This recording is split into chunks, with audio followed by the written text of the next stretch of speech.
Hey everybody, it's Dave Dugdale, learningvideo.com. I just bought the Tamron 28 to 75 Tamron designed for the Sony E-mount.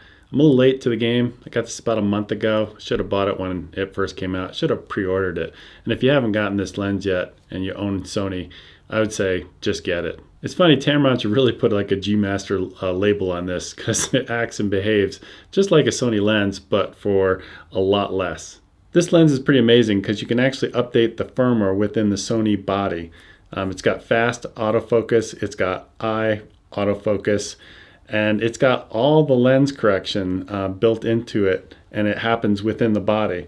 Not only for just like Lightroom, but for video files too. For example, here's barrel distortion correction. You can see it on and off and on and off. You can see it's definitely working. And then the shading correction, which basically is vignetting in terms of being on and off and on and off, you can see it's definitely doing its job. And in terms of chromatic aberration, I could never really see any chromatic aberration. This thing's pretty amazing. Shooting this wide open at f2.8 into a light source, usually it will get like some purple fringing and stuff like that.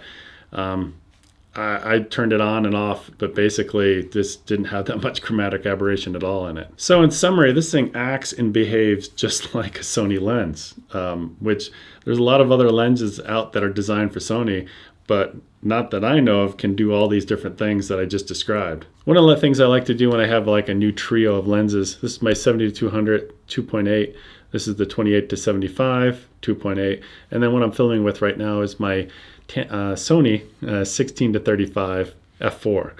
And what I like to do is find out what happens on these overlapping ranges. For instance, when I'm at 28 to 35 on here, which overlaps with the lens I'm filming with, all the tests that I ran through is this lens blows the doors off of the Sony.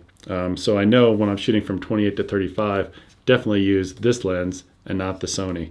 There was no competition, especially in the corners. This lens was far sharper.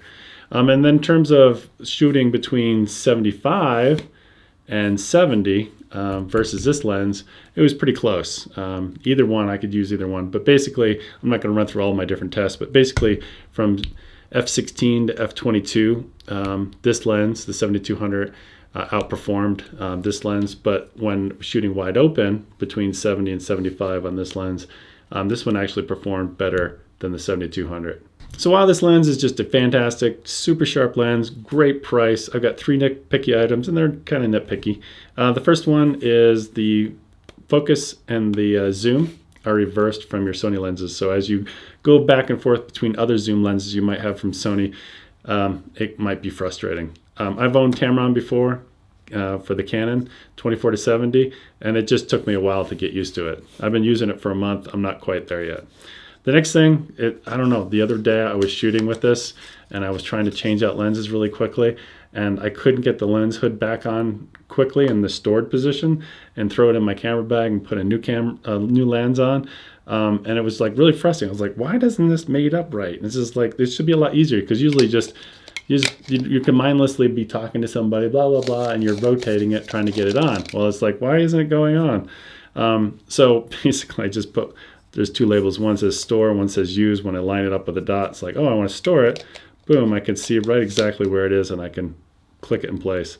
And the last thing is, it's a little bit more than a nitpicky item, is the bokeh balls. Like if you're shooting Christmas lights in the background that are all blurry, you can see concentric rings, which is something Tamron has always had. It's not like really nice clean bokeh balls that you'd have from like a Canon or another Sony lens.